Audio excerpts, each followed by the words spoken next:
А околу мерачите на воздухот кои утре ќе видиме како ќе реагираат со оглед на тоа што, како што вели Славчо, ветерот се намалува и воопшто мониторингот и реакцијата на институциите, Антонио Крстевски го имаме кој на линк кој разговара со представници на невладините организации. Повели Антонио.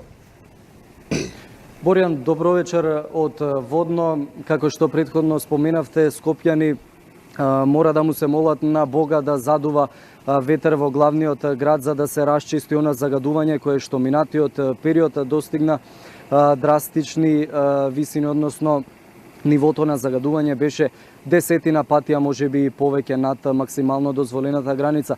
Ова загадување го вклучи алармот пред се кај граѓанските организации, а вечерва наш гостин е Ели Пешева од иницијативата О2. Ели, добро вечер. Би сакал веднаш да ве прашам, детектирани ли се главните проблеми, односно главните причини за загадувањето во главниот град? Да, главните причинители се дефинирани многу одамна, веќе неколку години точно се знае што се допринесува во ова загадување, инаку алармот кај нас е вклучен уште од пролетта, затоа што сметавме дека како граѓанска организација која што ги следи случувањата и интензитетот на загадување и севкупниот проблем околу аерозагадувањето, дека мерките и активностите кои што се превземаат за спречување треба да почнат токму тогаш, значи најмалку 6 месеци пред почетокот на зимската сезона, значи некаде во пролетните месеци.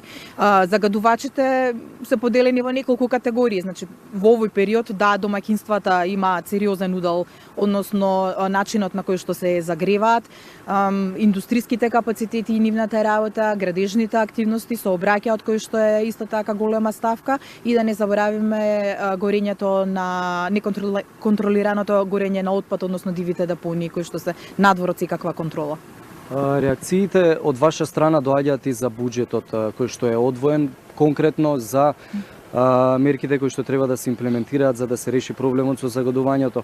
Даноците кои што државата ги собира од граѓаните токму за екологијата се високи, меѓутоа буџетот кој што е одвоен за справување со овој проблем е минорен.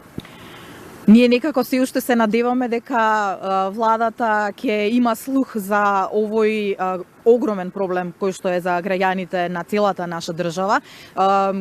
Имаме оваа година предвидено за 2019, веројатно ќе биде тоа историски најголемиот буџет за нашата држава, а сепак средствата кои што се одвоени за справување со аерозагадувањето се минимални. Значи некаде по основ на даноци, такси кои што се прибираат врз основа на животна средина, значи даноци, такси за животна средина, таа ставка е меѓу 180 и 190 милиони евра. Владата го прогласи аерозагадувањето и справувањето со него како своја стратешка цел и за таа намена издвои само 1,6 милиони евра. Па сега тие 1,6 милиони евра со оглед на ваков проблем каде побрзо да бидат наменети. Еве гледате, ние имаме проблем со мерните станици. Голем дел од граѓаните не можат да добијат основни информации за тоа каква е состојбата во нивните општини. Во Скопје од 6 мерни станици не работат инструментите за PM10 и PM2,5 во две кои што се смета дека се едни од покритичните, значи Гази Баба и Лисиче. Значи луѓето не можат да го планираат својот ден, не знаат како да се грижат за своето здравје. 18 мерни станици имаме во цела Македонија со по 7 мерни инструменти, околу 25% од мерните инструменти во сите овие мерни станици не работат. Нивното сервисирање и одржување е навистина скапо, но за нас граѓаните е исклучително важно, мислам дека веројатно половина од буџетот кој што е наменет за справување со аерозагадувањето би отишол само за поправка на овие мерни станици, а каде се сите останати нели активности кои што треба да се преземат. Затоа сметаме дека владата треба да има слух и да уште еднаш го преиспита овој буџет и колку што е можно да одвои поголема ставка кога веќе се прибираат околу 190 милиони евра на база на такси и даноци, барем да намени нека не е повеќе 10% од тие средства. Токму мерните станици се едни од најголемите проблеми, односно еден од најголемите проблеми, затоа што не мерат во моментот колку е загадувањето и особено како што ти спомена во двете најзагадени општини во во Скопје со тоа што не можат да се имплементираат оние вонредни мерки кои што претходно беа имплементирани. Како да се реши овој проблем? Знаеме дека треба да се сервисираат, меѓутоа дали навистина станува збор за сервисирање или пак има нека друга позадина? Па ние неколку пати побаравме во текот на летото, значи дел од овие мерни станици забележува големи пикови, значи кога времето е топло, нели кога немаме грење на домаќинствата, кога е намален интензитетот на сообраќај во летните месеци, тие бележа големи пикови. Побаравме објаснување уште тогаш во август, конкретно од Министерството за животна средина за што станува збор, не добивме одговори што се случува, значи тогаш дел од станиците беа на калибрирање, односно на сервисирање. Неколку месеци подоцна повторно се на сервисирање, тоа сервисирање кај некој од нив трае и повеќе месеци, 3-4 месеци.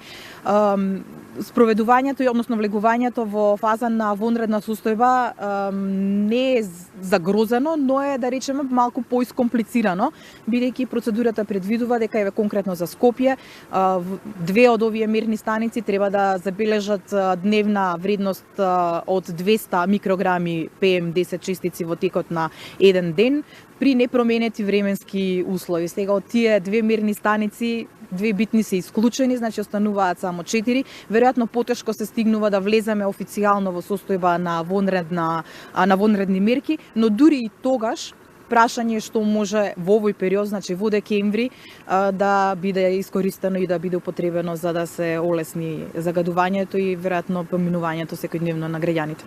Илијас, ти благодарам за гостувањето. Боријан, доколку нема дополнителни прашања, се надеваме дека власта ќе ги послуша препораките, односно барањата на граѓанските организации за конечно во Скопје, па и пошироко во Македонија да се реши овој константен проблем со загадувањето, особено во зимските месеци од годината.